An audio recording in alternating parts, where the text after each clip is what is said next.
El día de hoy continuamos nuestra serie No hay otro evangelio y vamos a ir directamente a la palabra de Dios, así que vamos a empezar en nuestro capítulo 2 de Gálatas, así que por favor vaya allá a Gálatas capítulo 2, en el versículo 17 vamos a estar.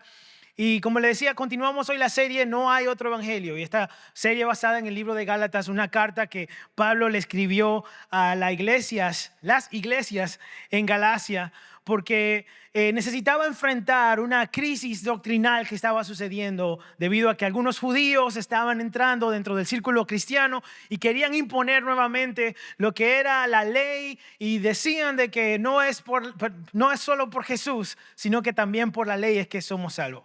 Pero Pablo tenía que escribirle a ellos porque necesitaba asegurarse de que ellos entendieran de que nosotros hemos sido libres a través de la muerte de Jesús. Amén. Somos libres a través de la muerte de Jesús. Amén, y su resurrección. Así que Pablo en su carta continúa hablando de la obra de la cruz, que fue lo que produjo este evangelio que predicamos nosotros el día de hoy. Así que vaya conmigo al libro de Gálatas, capítulo 2, versículo 17. Y dice así: ahora bien, cuando buscamos ser justificados por Cristo, se hace evidente que nosotros mismos somos pecadores. ¿Quiere esto decir que Cristo está al servicio del pecado? De ninguna manera. Si uno vuelve a edificar lo que antes había destruido, se hace transgresor. Yo, por mi parte, mediante la ley he muerto a la ley a fin de vivir para Dios. He sido crucificado con Cristo y ya no vivo yo, sino que Cristo vive en mí. Lo que ahora vivo en el cuerpo, lo vivo por la fe en el Hijo de Dios, quien me amó y dio su vida por mí. No desecho la gracia de Dios. Si la justicia se obtuviera mediante la ley, Cristo habría muerto en vano. Oremos. Señor Jesús, te amamos y te adoramos y te damos gracias nuevamente, Señor, por tu palabra. Gracias por tu misericordia, por tu bondad, por todo lo que haces por nosotros, Señor. Y en este momento abrimos nuestro corazón a lo que tú quieres hablarnos, Señor. Úsame para tu gloria y tu honra, Señor Jesús. Que las palabras que salgan de mi boca provengan de ti, de tu Espíritu Santo, Señor, para bendecir y fortalecer y edificar tu pueblo. En el nombre de Jesús. Amén y amén. ¿Estamos aquí? Muy bien. Quiero empezar con una cita que en lo que estaba estudiando el mensaje de hoy encontré y me gustó mucho, de un predicador del siglo XIX llamado Charles Spurgeon. Y dice: la gracia no reforma al hombre, lo transforma. No hace del hombre un hombre mejor, sino un hombre nuevo. La gracia no reforma al hombre, sino que lo transforma. No nos hace mejores hombres, sino que nos hace un hombre nuevo. Es lo que somos nosotros. Dios no reforma al hombre, Dios transforma al hombre. Dios vuelve a construir. Él no remodela al hombre, sino que Él vuelve a construir al hombre. Y hablando de eso mismo de remodelar, a veces, si podemos compararlo, por ejemplo, con ese caso, si usted tiene una propiedad donde hay una casa donde sus columnas no son muy fuertes, sus paredes no pueden aguantar el techo, y tal vez pues está cayendo, realmente de nada sirve tratar de edificar o de remodelar ese lugar, ¿verdad? Lo mejor es deshacerlo todo y volverlo a reconstruir, volverlo a hacer. Y eso es lo que hace el Señor. El Señor no nos remodela, sino que Él lo deshace todo y nos transforma. Dios, a través de la muerte de Jesucristo, eso es lo que ha hecho con nosotros. Y no hay nada, mejor dicho, en nuestra costumbre carnal que Dios pueda utilizar para remodelar, para hacernos a nosotros una nueva criatura. No hay nada en nuestra naturaleza carnal. Así que Dios lo que hace es que nos transforma completamente y nos da una naturaleza nueva. Amén. Dios quiere que creamos en ese poder transformador, y esa transformación solo sucede cuando verdaderamente venimos a Jesús y creemos en su gracia, que Él nos salva, y no es por nuestras propias obras, ni por nuestra propia capacidad, sino por la fe en Jesucristo. Y eso estuvimos hablando la semana pasada acerca de la justificación, y hoy vamos a hablar un poquito más acerca de eso por la continuación de esta carta. Y una pregunta que quería hacerle a todos, una pregunta retórica, y quiero que piensen eso, es eso: ¿estamos viviendo como alguien que ha sido transformado, o estamos todavía con la misma mentalidad de la vieja naturaleza?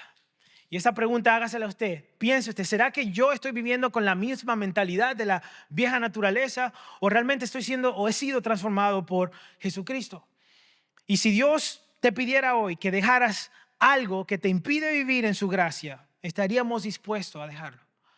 Si Dios nos dice, ¿sabes qué? Quiero que dejes esto, ese pecado que estás haciendo, yo quiero que lo dejes ya. Estamos dispuestos a hacerlo porque es lo que Dios hace. Es lo que Dios quiere, que dejemos todo aquello que nos aleja de Él. Así que al venir a Cristo genuinamente sucede una transformación, no una remodelación de esas de vamos a utilizar lo viejo para reconstruir sobre eso. No funciona de esa forma. Es necesario destruir todo y es lo que hace Dios, nos hace un hombre nuevo. Y una de las transformaciones que vemos que Dios hace es que Él nos justifica. Nosotros somos justificados en el Señor. Y la Biblia no fue originalmente escrita capítulos por capítulos ni versos por versos. Así que cuando pasamos aquí al capítulo 2 de Gálatas nos damos cuenta que Pablo continúa hablando acerca de la justificación. Él continúa hablando de lo que había dejado escrito al principio de la carta, del primer capítulo de la carta. Y nos dice que es por medio de la muerte y resurrección de Cristo que hemos sido salvos. No ha sido por obra, no ha sido por la ley, sino por la muerte y resurrección de Cristo. Pablo necesitó hacer énfasis porque muchos cristianos, tanto gentiles como cristianos judíos que se habían convertido al cristianismo, estaban siendo influidos, estaban siendo tratados de ser convencidos de que no solamente en Jesús tenemos salvación. ¿Cuántos son salvos en Jesús nada más? 1, 2, 3, 4 nada más. Somos salvos en Jesús nada más. Los que no dijeron nada, dijeron que no, están bajo la ley todavía, no sé. Pero solamente por la muerte y la resurrección de Cristo Jesús es que somos salvos. Y eso es lo que Pablo le había dicho a la iglesia de Galacia cuando en su viaje misionero fue y predicó el evangelio. Él le había dicho, es esto que teníamos antes. La ley fue que nos llevó a nosotros a darnos cuenta que todos somos pecadores y que realmente ninguno podemos ser perfectos al nivel que el Señor quiere que nosotros seamos. Así que en vez de justificarnos, la ley lo que nos hace es culpables. Entonces, al venir Jesucristo, Pablo le dice, lo que se rompió ahora fue la ley y a través de la muerte de Jesús somos una nueva criatura, somos alguien nuevo. No necesitamos la ley para ser justificados porque por la muerte de Jesús es que ahora tenemos esa justificación. Así que Pablo estaba tratando de que ellos entendieran que la ley fue necesaria hasta que Jesucristo vino y murió en la cruz del Calvario. Mateo 5:17, Jesús habla de eso y dice, no penséis que he venido para abrogar la ley o a los profetas. No he venido para abrogar, sino para cumplir. El Señor vino y cumplió la ley. Y a través de su muerte ahora somos justificados. Jesús no eliminó la ley, sino que Él la llevó a su cumplimiento, demostrando que ese era su verdadero propósito. Y también Pablo, cuando le escribe una carta a Romanos, le dice que porque el fin de la ley es Cristo, o sea, el final de la ley estuvo funcionando hasta que Cristo vino para justicia a todo aquel que cree. Cristo es el propósito y la culminación de la ley. En Él encontramos la verdadera justicia. Amén. Así que Gálatas, en el capítulo 2, Pablo cuenta al principio, si lo leemos, que él recibió una revelación de ir a Jerusalén. Y al ir a Jerusalén, él necesitaba ir a hablar con algunos líderes de las iglesias. Se llevó a 2 personas con él, uno Tito, el otro Bernabé. Para ser breve, Tito fue considerado su hijo espiritual. Pablo fue el mentor de Tito por un tiempo y eventualmente él se convirtió en uno de los misioneros también que plantó iglesia y fue líder cristiano de la iglesia primitiva. Bernabé también al inicio de la trayectoria de Pablo funcionó hasta cierta forma como un mentor de Pablo hasta cierto punto. Y eventualmente se convirtió más como esa mano derecha misionera de Pablo. Y Bernabé fue conocido por su generosidad, por su liderazgo, porque en ocasiones él vendía sus propiedades para bendecir y ayudar a la iglesia. Él fue conocido por eso. Así que Pablo llega a Jerusalén con estas 2 personas y llega a hablar, yo diría que a enfrentar, pero llegó a hablar con los líderes cristianos porque estaban pues dando a conocer el evangelio y la transformación de Pablo. Y al él estar allá con Tito y con Bernabé, especialmente Tito era griego, quieren como convencer a Tito de que él se haga la circuncisión. Así que vemos más adelante, aunque lo trataron de convencer, no lo pudieron obligar. Y vemos en el versículo 3 que dice Pablo, ahora bien, ni siquiera Tito, que me acompañaba, fue obligado a circuncidarse, aunque era griego. El problema era que algunos falsos hermanos se habían infiltrado entre nosotros para coartar, o sea, limitar o no conceder enteramente la libertad que tenemos en Cristo Jesús a fin de esclavizarnos. Ni por un momento accedimos a someternos a ellos, pues queríamos que se preservara entre ustedes la verdad del Evangelio. ¿Y cuál era esa verdad del Evangelio? La que Pablo ya le había dicho a ellos al principio, la que Jesús había predicado, la que Pedro estaba predicando todavía en ese tiempo, de que la ley hizo su función hasta que Cristo Jesús vino. Y al Jesús venir ya aboló la ley, y lo que hace ahora es de que a través de Jesús es que tenemos la justificación. Eso es lo maravilloso de la justificación, que no es por obra. Porque la justificación entonces nos permite a nosotros tener esa relación con Cristo Jesús, nos da la gracia. La fe, lo que sucede con la justificación es que no ha sido por obra, sino que es por la fe. Y esa fe es la que nos lleva a nosotros a hacer las obras que le agradan al Señor. No sé si me doy a entender la conexión entre los dos. O sea, nosotros venimos pecadores, sucios, asquerosos como somos. Algunos de ustedes, ¿verdad? Yo también. Todos, ¿verdad? Y viene Cristo Jesús y nos limpia, nos hace una nueva criatura.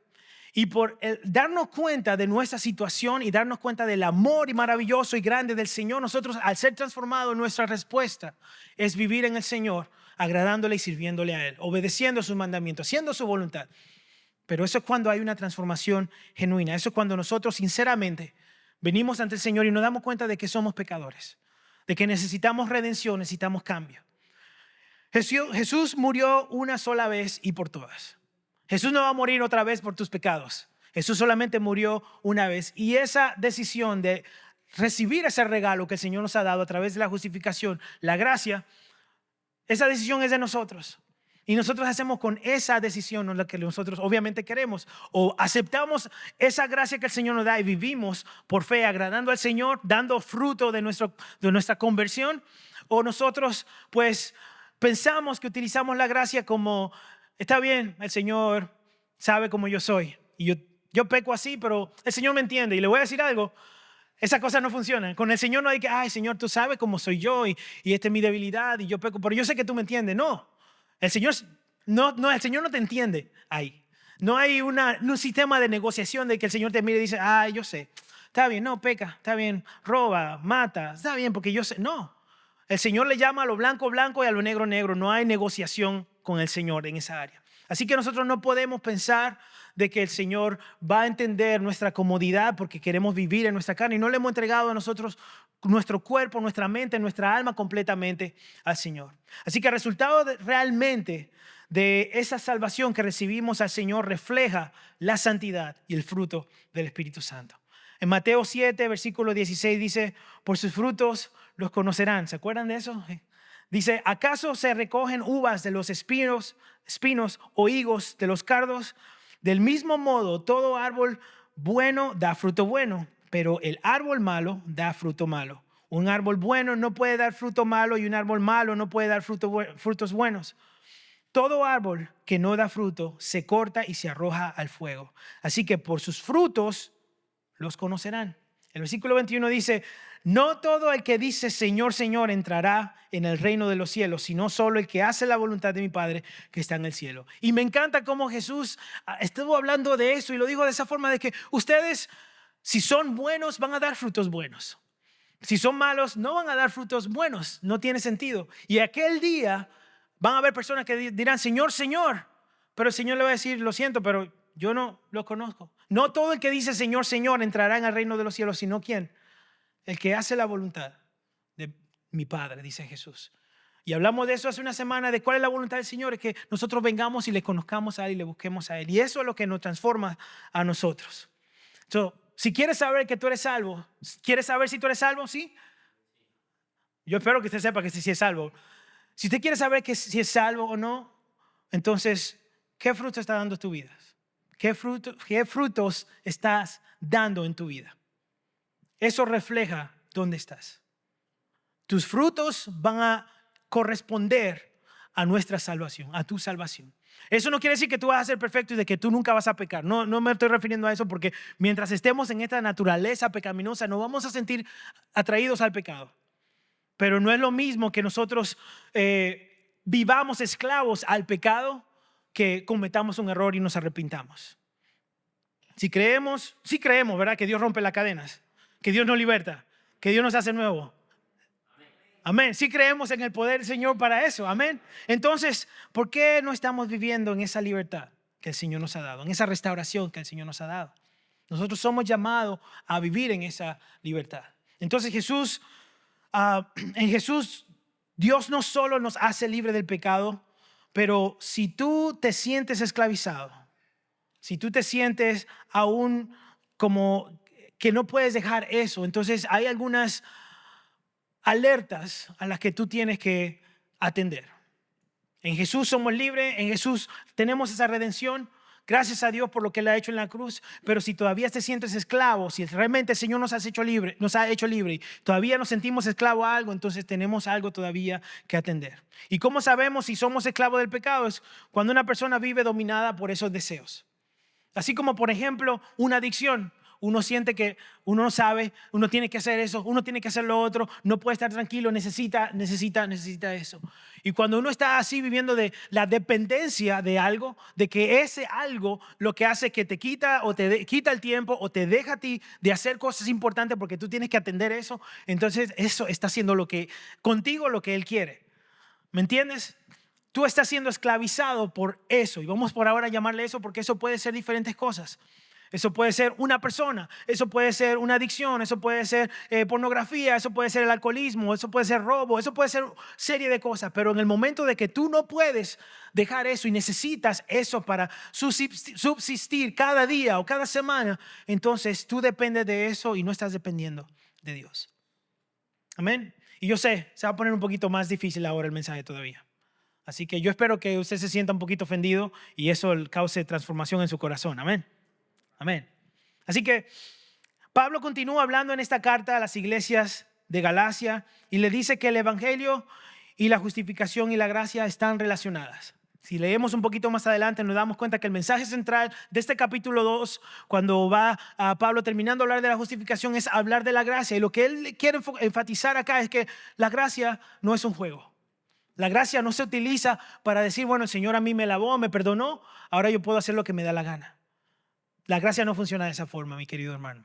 Lo siento mucho, pero no es así que funcionan las cosas. La transformación que produce la gracia nos lleva a vivir en obediencia a Dios, no en libertinaje. ¿Sabe que otra palabra para la palabra libertinaje es corrupción? Así que la gracia nos lleva a vivir a nosotros agradando y viviendo para Dios cuando genuinamente la abrazamos. No nos lleva a nosotros a vivir en libertinaje. Dios nos ha dado su gracia para justificarnos y rescatarnos de la esclavitud del pecado. En otra forma, otra palabra, el Señor Jesús viene y muere por la humanidad. Y a través del sacrificio de Jesús, el hombre perfecto, que el justo, como le mencionaba, paga por los injustos, ese sacrificio fue para limpiarnos de nuestros pecados, para borrar nuestra deuda, para que ahora sí podamos tener comunión con Cristo. Pero ¿qué sucede? Que muchos de nosotros aprovechamos que Jesucristo borra esa deuda, nos quita la esclavitud, nos quita las cadenas y a nosotros nos hace falta el pecado, nos hace falta. Y volvemos y nos ensuciamos. No sé si por ahí anda un video de un corderito que lo sacan de un hoyo y sigue brincando y vuelve y se mete en otro hoyo y lo vuelven a hacer una y otra vez. Y a veces yo pienso que muchos de nosotros somos de esa forma. Que el Señor está ahí sacándonos del hoyo y cuando nos saca salimos corriendo y brincamos ¡pap! Y nos metemos en otro hoyo otra vez. La gracia del Señor no fue para que nosotros aprovecháramos y pecáramos, porque fuimos libres, somos libres y ahora podemos, ya que estamos limpios, podemos ensuciarnos otra vez. Usted sabe muy bien cuando a veces viste a un niño bien bonito de blanco y sale a comer y ese niño llega a la casa con todos los colores de todo lo que comió. Usted sabe lo que comió en el día por todo lo que pasó. Y qué pena que a veces nosotros funcionamos de esa forma. La gracia es ese favor inmerecido de Dios. Y hablemos un poquito acerca de la gracia. Ese favor inmerecido que Dios nos da por su bondad, por su amor, porque Dios es así. Dios es amor y Él nos ama hasta el final. Pero no porque lo merezcamos ni porque en nosotros haya algo bueno, sino porque Él es así, misericordioso y amoroso. Esa es su naturaleza. Así es Dios, simplemente. Y la gracia es el corazón del evangelio y se manifiesta especialmente en la obra de Jesucristo en la cruz. Y hay varias características de la gracia que podemos ver y voy a leerla rápida. Número 1, la gracia es un regalo de Dios. Si va conmigo al libro de Efesios, capítulo 2, versículo 8, va a ver que dice, porque por gracia sois salvos por medio de la fe. Y esto no de vosotros, pues es don, o sea, es regalo de Dios, no por obra para que nadie se gloríe. La salvación no se gana con buenas obras, es un regalo que Dios nos da gratuitamente. No hay nada que tú puedas hacer para ganarte la salvación, sino que el Señor te la ha dado. Esa gracia, esa misericordia que Dios tuvo por ti es lo que te asegura a ti entonces que tú eres salvo, si tú la aceptas realmente, de verdad. La gracia nos justifica. Siendo justificado, dice Romanos capítulo 3, versículo 24, siendo justificado gratuitamente por su gracia mediante la redención que es en Cristo Jesús. Dios nos declara justos no por méritos propios, sino por su gracia. También la gracia es que nos capacita para vivir en santidad. Y ahí es donde las cosas a veces se ponen un poco confusas porque la gente cree de que la gracia sirve entonces para solamente ser perdonado y no hacer nada para acercarnos al Señor. Si lo que Dios está haciendo a través de la gracia es limpiándote para que tú puedas tener comunión con Él. Y esa comunión con el Señor nos lleva a vivir en santidad. Y producimos entonces el fruto del Espíritu Santo. La gracia es suficiente en nuestra debilidad. Segunda de Corintios dice, bástate mi gracia porque mi poder se perfecciona en la debilidad. La gracia de Dios nos fortalece en momentos difíciles y nos sostiene. La gracia no es licencia para pecar. La gracia no es licencia para pecar. Porque decimos, yo soy salvo porque el Señor me perdonó por gracia, pero en el momento de que nosotros nos tiemblan las patas y como que no estamos firmes, fácilmente podemos ir a pecar. Y entonces decimos, bueno, nos encontramos en esa situación, yo voy a pecar, yo sé como quiera que el Señor me va a perdonar. Y eso es un lugar muy peligroso para estar, porque tú en ningún momento te arrepentiste si esa es tu posición. Si tu posición es de que, ay, me siento demasiado atraído a esto, yo sé que el Señor me va a perdonar. Y aunque tal vez no lo digamos, pero nuestra actitud hace eso. Nuestras palabras no lo dicen, pero nuestra actitud lo que hace es, bueno, yo sé que el Señor me ama, que Jesús murió por mí, que Él perdona mis pecados, pero yo quiero hacer esto. Y nos ponemos entonces, ponemos a Dios en segundo lugar y sus deseos en segundo lugar y su propósito para nosotros en segundo lugar y nos ponemos a nosotros, nuestros deseos, lo que queremos en ese momento. Y nos convertimos en idólatras. Y entonces ya a ese pecado se suman una serie de pecados automáticamente porque nosotros nos descuidamos ahí. Cuando nosotros éramos niños, nuestros padres nos daban permiso para salir a jugar. Algunos de ustedes, ¿verdad? Yo espero que a todos los dejaban salir a jugar, no sé. A mí a veces me daban salir. Digo a veces, y lo voy a decir porque a veces me daban permiso para salir a jugar. Nos daban esa libertad como una libertad condicional. Suena como a la cárcel, parecido, ¿verdad? Nos daban una libertad condicional, pero esa condición era de que si te portabas bien, si obedecías a las reglas que habían en la casa, tú podías salir y jugar con los niños, los amigos, etc. Pero en el momento de que las cosas no fueran de esa forma, donde tú desobedeces, entonces te quitaban esa libertad y te decían, estás de castigo, no puedes salir, no puedes ir, te metes a tu cuarto. No, a ninguno de ustedes le dijeron eso. Ok, está bien. Bueno, a mí sí. Y entonces, pero yo era muy bueno. Por eso aquí yo era tan bueno que no querían que yo saliera de la casa. Entonces, nos quitaban esa libertad. Y nosotros, si repetíamos ese mismo error una y otra vez, entonces como que se ponía más difícil la sentencia en el cuarto, ¿verdad? Bueno, en la habitación, porque estábamos desobedeciendo. Así que cuando teníamos la libertad nuevamente, lo que hacíamos es de que, bueno, vamos a hacer todo, portarnos bien, siempre y cuando papi y mami no estén mirando. Porque entonces ya yo sé que si papi y mami me ven y yo meto la pata, vuelvo otra vez, iba a decir al calabozo, pero en mi casa no había un calabozo, sino que había un cuarto, ¿verdad? Vuelvo otra vez a estar de castigo. Eso en muchas ocasiones a mí no me detuvo de desobedecer. Lo que yo hacía es que esperaba de que papi y mami no miraran. Ustedes no hacían eso, yo sé, pero yo esperaba que papi y mami no vieran, entonces yo desobedecía. Pero en mi corazón no había realmente una transformación. Porque yo estaba simplemente tratando de evitar la consecuencia de mi desobediencia. Ya cuando yo crecí, me di cuenta que mi papá y mi mamá no estaban tratando de simplemente no odio, pero por simplemente un capricho de ellos no dejarme, sino que me di cuenta de que ellos estaban previniendo algo. Si me decían, Frank, que no le ponga el dedo al interruptor de corriente, era porque algo ellos querían evitar, ¿verdad que sí? Y cuando yo fui grande y maduré, me di cuenta de que esa era la razón por la que yo lo hacía. Así que yo me di cuenta que al madurar, de que yo no iba a hacer eso porque eso era un daño para mí. Y la gracia funciona algo parecido. Nosotros cuando nos damos cuenta, maduramos espiritualmente, nos damos cuenta de que por qué el Señor quiere mantenernos lejos del pecado y nos limpia y nos perdona, cuando nos damos cuenta que es por nuestro bien, entonces ya no pecamos porque no queremos que nos castiguen, sino que no pecamos porque queremos agradar a Dios, porque amamos a Dios. ¿Me doy a entender? De eso se trata la gracia. El problema de que nosotros volvemos y residimos en el pecado es que a veces nosotros no nos damos cuenta cómo el pecado nos está destruyendo poco a poco, cómo el pecado nos aleja, nos separa del Señor. Y Dios lo que hace es que nos dice, yo te perdoné y te limpié para que podamos estar en comunión, para que vivas en obediencia, para darte mucho más, una vida en abundancia, una vida nueva. Pero, ¿qué pasa? Es que nosotros pensamos que el Señor lo que quiere es que nosotros no disfrutemos tal vez la vida, que nosotros no disfrutemos. Si Él nos dio todo eso en el cuerpo y todo este ambiente, ¿por qué no podemos disfrutar de eso? Porque no todo lo que hay ahí es para nuestro bien. No todo lo que está en el mundo, no todas las cosas nos convienen.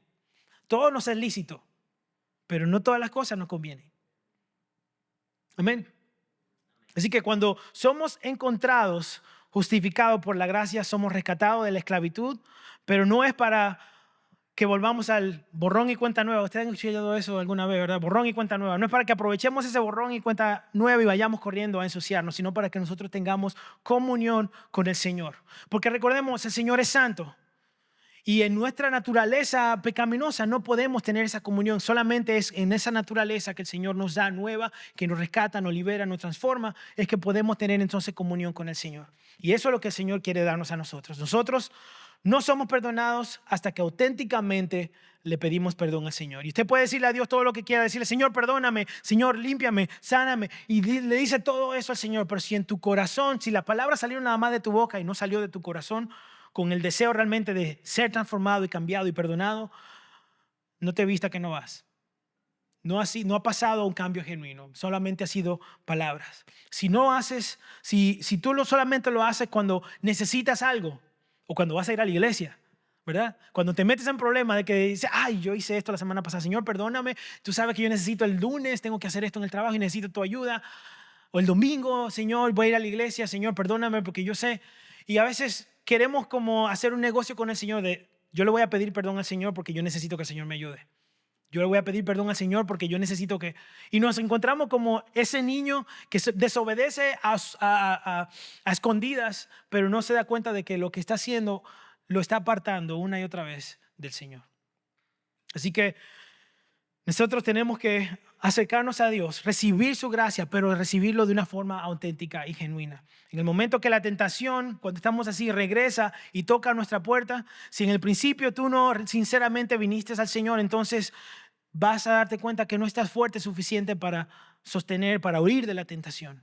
No viste que tu debilidad espiritual y no te alimentaste espiritualmente para ser fortalecido y caminar y seguir al Señor. No hubo un arrepentimiento genuino cuando nosotros lo hacemos simplemente cuando necesitamos algo. Así que algo que hace el arrepentimiento genuino es de que nos lleva a dar una vuelta de 180 grados.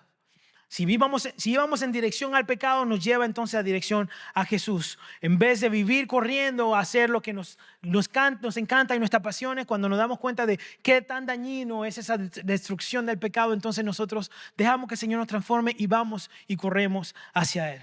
Y la razón por la que Cristo murió en la cruz no fue para que al ser limpio y con vestiduras blancas podamos volver a ensuciarnos, sino que lo hizo para que estando limpios y purificados podamos servirle a Él y agradarle a Él. Si fuera así, entonces Jesús estuviera a favor del pecado, que es lo que dice Pablo acá en el versículo 17. Dice, ahora bien, cuando buscamos ser justificados por Cristo, se hace evidente que nosotros mismos somos pecadores. En otra palabra, obviamente la razón por la que necesitamos ser justificados es porque somos pecadores.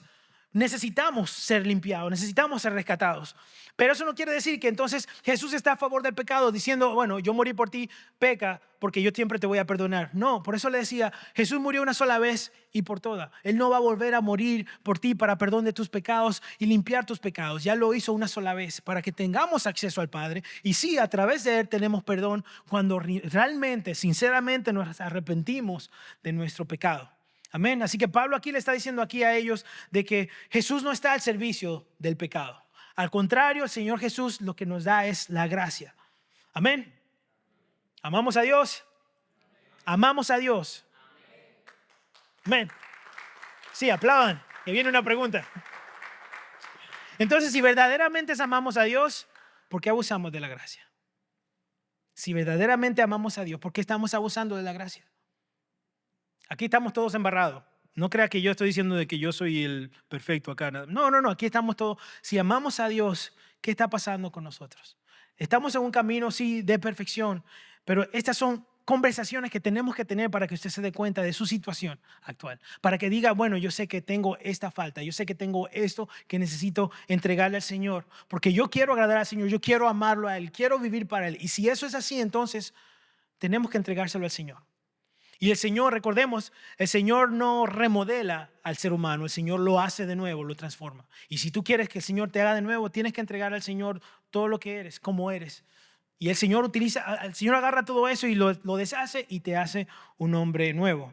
Cuando pecamos a propósito, porque Dios me va a perdonar o Dios me entiende, entonces no ha habido un arrepentimiento genuino en nuestro corazón. Y la Biblia habla de eso y tenemos que tener mucho cuidado. En 2 de Corintios, capítulo 7, Pablo habla acerca de una clase de tristeza que se refiere a un arrepentimiento real. Dice ahí en el versículo 10, dice, pues la clase de tristeza que Dios desea que suframos nos aleja del pecado y trae como resultado salvación. Esa es la clase de tristeza o el arrepentimiento que el Señor quiere. Pero no hay que lamentarse por esa clase de tristeza. Pero la tristeza del mundo, esa es una arrepentición de mentira. La tristeza del mundo a la cual le falta arrepentimiento resulta en muerte espiritual. En otras palabras, tú estabas muerto espiritualmente y solamente de palabras, si no sinceramente te arrepentiste, tú sigues siendo muerto todavía espiritualmente. No te vistas que no vas. ¿Me entiendes? De eso es que está hablando aquí Pablo. En 1 de Juan, capítulo 3, versículo 6 dice, todo aquel que permanece en él no practica el pecado.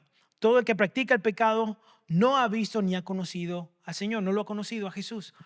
Pero pensemos muy bien, no es que tú no peques, es una práctica del pecado. Ahí está la diferencia. Porque nosotros en esta carne vamos a sentirnos atraídos al pecado y llegaremos a cometer errores. El problema es cuando nos convertimos en esclavos del pecado, en practicantes del pecado. Practicamos el pecado una y otra vez. Y eso a nosotros nos anestesia muchas veces. Y lo practicamos una y otra vez que ya nos sentimos el Espíritu Santo redarguirnos. Ya nos sentimos cómodos, estamos bien y decimos, ay Señor, perdóname. Pero no hubo un arrepentimiento realmente en nuestro corazón. Así que lo que hacemos nosotros es, bueno, el Señor sabe, me perdona. Él sabe que yo soy débil. Está bien, Señor, perdóname. Pero volvemos una y otra vez a residir en el pecado. Y Pablo en el versículo 18, me gusta cómo él hace otra vez, porque no fue, bueno, el Señor funciona las cosas de una forma maravillosa, pero Pablo aquí habla acerca de edificar justamente. Dice, si uno vuelve a edificar lo que antes había destruido, se vuelve transgresor. En el versículo 18, en otra palabra, si Dios a ti ya te ayudó y te fortaleció y destruyó eso, ¿para qué tú vuelves a buscar las cosas para volver a construir? ¿Para qué hacer una construcción fallida? Algo que realmente no deberías haber construido. Así que Dios lo que hace es que tumba tu vida y lo deshace. ¿Para qué y por qué vamos a tratar de reconstruir lo que Dios te ayudó a deshacer? Cuando tú lo haces, dice ahí, te vuelves en transgresor. O sea, alguien que desobedece, alguien que rompe la ley. No usemos la gracia de Dios como excusa para seguir pecando. Y Pedro, en 1 de Pedro dice, en el capítulo 2, versículo 15 dice, porque esta es la voluntad de Dios, que practiquemos el bien, hagan callar la ignorancia de los insensatos, porque la gente nos ve. Esto es actuar como personas libres que no se valen por su libertad para cubrir su maldad, sino que viven como siervos de Dios. Entonces, lo que está diciendo aquí es de que, señores, no solamente lo hagan porque la gente lo ve, pero sí lo van a ver y vivan como libres. Somos libres, ¿verdad? Somos libres en el Señor, entonces vivamos como libres. Y no se preocupen, no le voy a tirar preguntas para que se sientan de que será que levanto la mano, ¿no? Que viene de allá. No, pero si somos libres, crea que usted es libre en el Señor, ¿ven? Pero esa libertad no ha sido dada para que usted entonces viva en libertinaje, sino para que usted viva como siervo de Dios. Dejó de ser esclavo del pecado, creo que Reina Valera dice, para ser esclavos de Dios. Y yo sé que lo vemos como una persona, como que esclavo de Dios, se refiere a ser siervos de Dios. La gracia no es un permiso para pecar, es un llamado a vivir en santidad, es una oportunidad para vivir en comunión con Dios. Amén. Así que si realmente hemos recibido la gracia de Dios, viviremos en respuesta a ella, no en abuso a ella. ¿Y ve la diferencia? Cuando recibimos la gracia y somos perdonados y realmente nos arrepentimos, entonces utilizaremos esa gracia para vivir agradando al Señor y vivir sirviendo al Señor, no para abusar de ella. Así que no nos escondamos tras las excusas de que el Señor me entiende. Si realmente creemos y vivimos la realidad de que Jesús murió por nosotros, entonces nuestra vieja naturaleza no puede vivir. Nuestra vieja naturaleza no puede tomar lugar en nosotros. Amén. Hemos sido crucificados con Cristo. Y Pablo, más adelante en esta carta, eso es lo que dice. Pablo es la prueba viva de ese suceso y es testigo vivo del poder transformador del Señor, de la obra de la cruz. Dice él, he sido crucificado con Cristo, ya no vivo yo, mas Cristo vive en mí. Nosotros, eso es lo que hace el Señor. Lo que a través de Jesús nosotros, esa transformación que recibimos nos crucifica con Cristo. Pablo describe su cambio de relación permanentemente a la ley. O sea, en otras palabras, él se dio cuenta de que la ley solamente lo podía llevar tan lejos. Y aunque él trató de guardar la ley toda su vida y hacer tanto por la ley, se dio cuenta de que la ley lo que hacía es que lo acusaba simplemente. Porque el nivel o el estándar que la ley estaba teniendo para que una persona viva de una forma agradando al Señor era demasiado alto. Prácticamente una sola persona perfecta podía hacerlo. ¿Y sabe quién fue que lo hizo? El mismo Señor Jesús. Dice en Gálatas 2:19, Pablo escribiendo otra vez a la iglesia de Galacia, dice: yo por mi parte, mediante la ley, he muerto a la ley, a fin de vivir para Dios. He sido crucificado con Cristo y ya no vivo yo, sino que Cristo vive en mí. Lo que ahora vivo en el cuerpo, lo vivo por la fe en el Hijo de Dios, que me amó y dio su vida por mí. Ya no vivo yo, sino que Cristo vivo en mí. Y yo creo que es necesario que veamos lo que Pablo está diciendo y también lo que Pablo no está diciendo aquí. Pablo no dice aquí que la ley está muerta, ni que la ley tampoco no tiene efecto. Pablo no está diciendo de que la ley no funciona, porque la ley, recordemos, fue el estándar que Dios le dio a su pueblo en el Antiguo Testamento, de acuerdo a su santidad, para que ellos lo siguieran. Y se dieron cuenta que en su humanidad, su egoísmo y su naturaleza pecaminosa, ellos mismos no podían mantener la ley como deberían. Así que el mismo Dios tuvo que venir para crear una avenida que nosotros podamos ser justificados y acercarnos a Él. La ley fue hecha para vivir a un nivel de santidad que Dios exigía. La ley no justificaba a nadie, sino que nos culpa a todos y nos hace ver a nosotros que somos pecadores, que hay cosas que nosotros no podemos hacer por nosotros mismos para adquirir la salvación. No hay forma, y se lo digo desde ahora por si alguien le pregunta en la calle, no hay camino al Padre si no es a través de Jesús. No hay otra forma de ir a Cristo, de ir al Señor, de ir a Dios, si no es a través de Jesús. Usted puede dar muchas cosas, hacer muchas dádivas, muchas obras, ayudar a los enfermos, puede hacer de todo, pero si su corazón no le pertenece a Cristo, usted no ha hecho nada. Simplemente fue una persona, lo que podríamos llamar nosotros aquí una persona buena, pero bueno solamente es uno, dice la palabra del Señor. Amén. Así que Pablo, mientras intentaba justificarse ante Dios obedeciendo a la ley, en realidad estaba espiritualmente muerto. Pero cuando dejó de depender de la ley, murió a ella. Es lo que está diciendo. Entonces yo estoy muerto a la ley. Entonces pudo vivir, al morir a la ley, pudo vivir para Dios. Ven cómo la muerte y la resurrección, se puede decir de esta forma, de Pablo, sucede cuando él sí tiene ese encuentro con Cristo.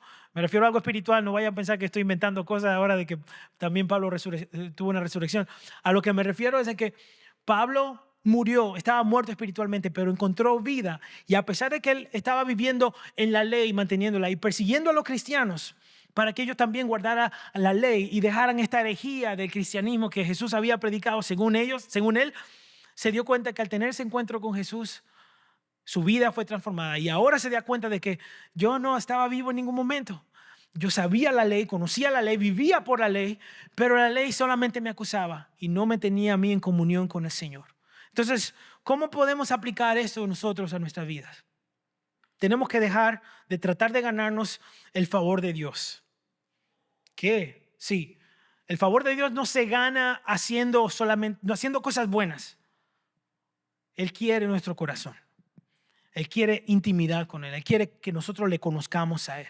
Podemos caer en la trampa de creer que nuestra relación con Dios depende de lo bien que cumplimos, de que venimos a la iglesia o de hacer cosas caritativas fuera de la iglesia, muchas cosas, pero no depende de eso. En lugar de vivir con culpa, tratando de ganar el amor de Dios, descanso en la obra de Cristo. Tenemos que descansar en la obra de Cristo. Eso produce mi obediencia a Él.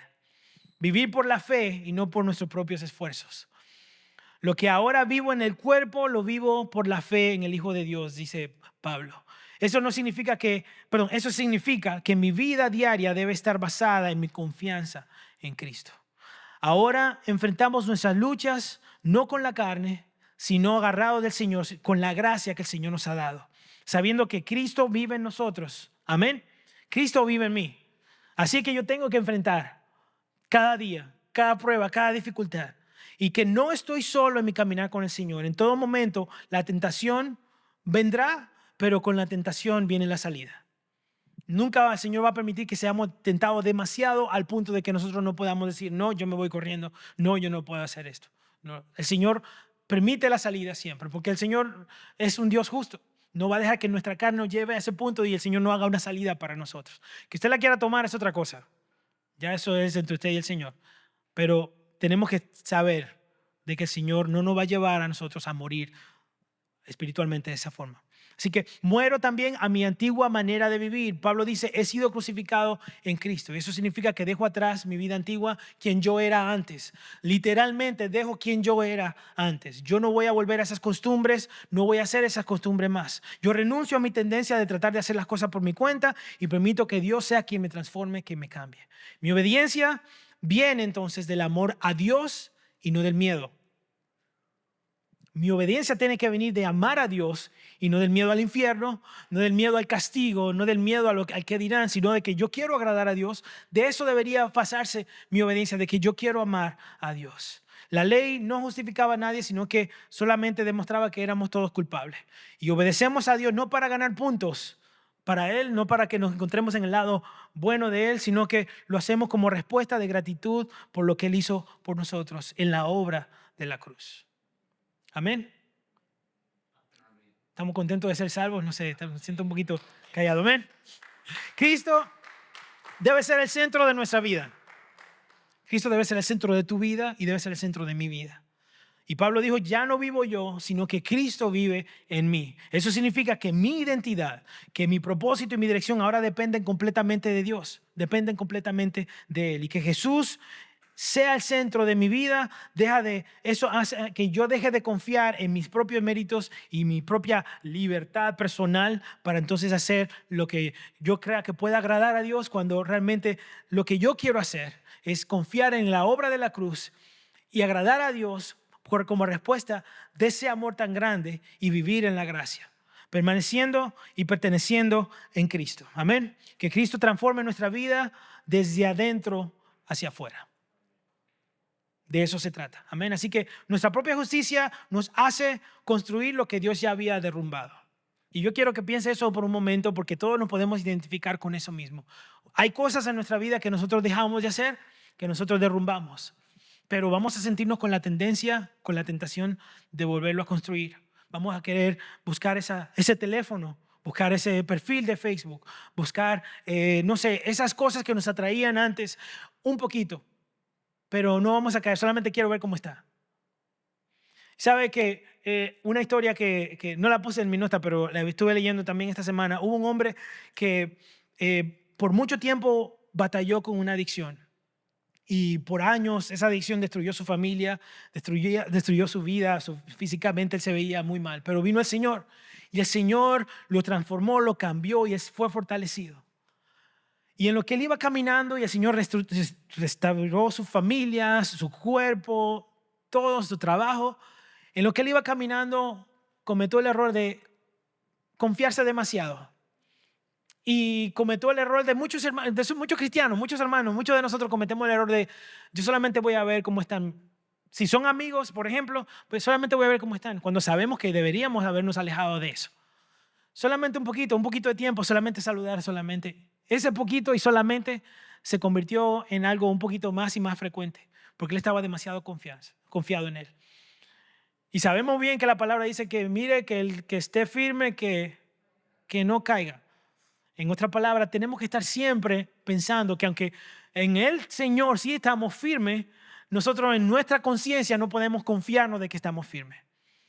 Y lamentablemente ese señor, por la frecuencia de volver a visitar a sus amigos, de algunas veces y solamente un poquito, se convirtió una y otra vez más en algo más y volvió otra vez a construir lo que con tanto trabajo él ya había derrumbado y lo que el Señor le ayudó a él derrumbar. Y lamentablemente destruyó todo lo que tenía y hasta fue peor. Nosotros no podemos encontrarnos en esa situación. Nosotros no podemos llegar a ese punto donde nosotros queremos que Dios quite y sane y restaure y rompa para que entonces, porque nosotros nos hace falta o egoístamente queremos eso otra vez, vayamos a volver a construir lo que Dios había destruido. No podemos abusar de la gracia del Señor. Y es lo que Pablo le está diciendo aquí a la iglesia de Galacia. Ustedes ya han sido justificados por medio de la muerte de Cristo Jesús. No necesitan ya la ley porque Jesucristo fue que a ustedes los salvó al morir. La ley tuvo su propósito hasta cierto punto. Pero no utilicemos la gracia para vivir en libertad, en libertinaje, sino para vivir en libertad. No utilicemos la gracia para abusar de ella. La gracia de Dios no es solo un regalo de salvación, sino también un llamado a una transformación genuina que nos lleva a vivir en obediencia. Si realmente hemos sido justificados por Cristo, y piénsalo usted más, piénsalo por favor por un momento, si usted realmente ha sido justificado en Cristo Jesús, por Cristo, y nuestra vida ha sido transformada como decimos, debería entonces reflejar esa nueva naturaleza que hemos recibido de parte del Señor, lejos del pecado y que se rinda sinceramente al Señor. Entonces, ¿cómo estás viviendo tu vida? ¿Está realmente Cristo viviendo en ti? ¿Realmente has sido tú crucificado en Cristo? ¿Realmente estás muerto para que Cristo viva en ti? ¿O estamos pasando trabajo todavía con algo? Y no estoy hablando de ser perfectos, porque como le decía, hay momentos donde nosotros nos debilitamos y cometemos un error, pero no somos partícipes de una y otra vez practicar el pecado. No podemos. Y ya no hay tiempo para eso. Ya Cristo viene en cualquier momento. Entonces, piensa eso un segundo. ¿Estoy viviendo como si Cristo realmente vive en mí? ¿O solamente estoy viviendo como a ver qué pasa en la vida? Viviendo la vida solamente a ver qué sucede. Toma un momentito ahí, cierra sus ojos ahí donde está.